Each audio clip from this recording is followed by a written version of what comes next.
एक वक्त था जब बिहार की सियासत में ये कहा जाता था कि लालू के बिना शाहबुद्दीन नहीं और शाहबुद्दीन के बिना लालू नहीं। लेकिन वक्त बदला, हालात बदले और जेल में तेजाब कांड में सजा काट रहे शाहबुद्दीन की मौत ने उस पुराने रिश्ते को जैसे खत्म कर दिया।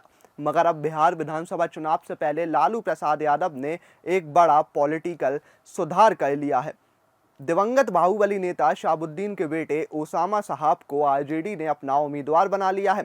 लालू यादव ने खुद उन्हें पार्टी का सिंबल सौंपते हुए चुनावी मैदान में उतरने की हरी झंडी दे दी है। लेकिन सबसे दिलचस्प बात यह है कि ओसामा सिवान से नहीं बल्कि रघुनाथपुर विधानसभा सीट से चुनाव लड़ेंगे। जी हाँ, सही सुना आपने। दरअसल शाहबुद्दीन की मौत के बाद उनकी पत्नी हीना साहब ने लालू यादव और आरजेडी पर अनदेखी का आरोप लगाया था। उन्होंने पार्टी से किनारा कर लिया और कई मौकों पर कहा कि आरजेडी ने शाहबुद्दीन के योगदान को भुला दिया है। लेकिन अब लगता है कि लालू यादव ने इस अनदेखी की भरपाई का रास्ता ढूंढ लिया है। ओसामा साहब को टिकट देकर लालू यादव ने न सिर्फ शाहबुद्दीन परिवार की नाराजगी दूर की है बल्कि अपने पुराने एमवाय समीकरण यानी मुस्लिम और यादव वोट बैंक को फिर से दुरुस्त करने की रणनीति भी शुरू कर दी है।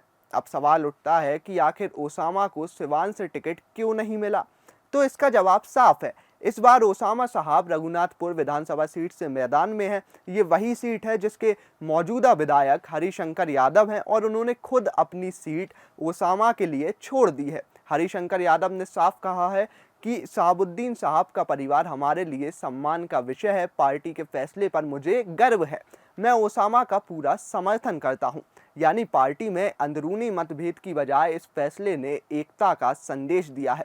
रघुनाथपुर सीट की मांग की कहानी भी दिलचस्प है। ओसामा को टिकट मिलने से पहले हीना साहब कई बार लालू यादव और तेजस्वी यादव से मुलाकात कर चुकी थी। उन्होंने रघुनाथपुर सीट को पारंपरिक सीट बताते हुए अपने बेटे के लिए यहीं से उम्मीदवार बनाने का प्रस्ताव रखा था। आखिरकार उनकी ये मांग पूरी हो गई।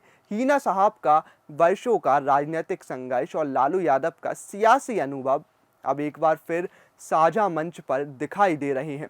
लालू यादव का ये कदम साफ संदेश देता है कि साल 2020 की तरह इस बार वे पर्दे के पीछे नहीं बल्कि सीधे मोर्चे पर हैं। पिछले चुनाव में तेजस्वी यादव ने ATOZ यानी सभी वर्गों की बात की थी। तब पोस्टर से लालू और राबड़ी की तस्वीर तक गायब थी।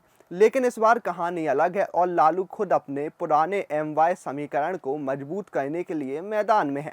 शाहबुद्दीन परिवार को टिकट देना उसी समीकरण सुधार की पहली चाल मानी जा रही है। अब जरा जानते हैं कि कौन है ओसामा साहब। दरअसल सीवान के बाहुबली नेता शाहबुद्दीन के बेटे, जिन्होंने अपनी शुरुआती पढ़ाई सीवान से की और फिर दिल्ली के GD गोयनका स्कूल में 12वीं की पूरी पढ़ाई की। इसके बाद वे लंदन चले गए और वहां से LLB की डिग्री हासिल की। साल 2021 में ओसामा ने सिवान की ही आयशा से शादी की और फिर धीरे धीरे बिहार की राजनीति में सक्रिय हो गए। अब उन्हें लालू यादव ने राजनीतिक विरासत सौंप दी है, वो विरासत जो कभी उनके पिता शाहबुद्दीन ने सड़कों पर अपने दम पर बनाई थी। ओसामा के साथ साथ लालू यादव ने एक और बड़ा फैसला लिया है और वो ये कि सीवान विधानसभा सीट से अवध बिहारी चौधरी को फिर से टिकट दिया गया है।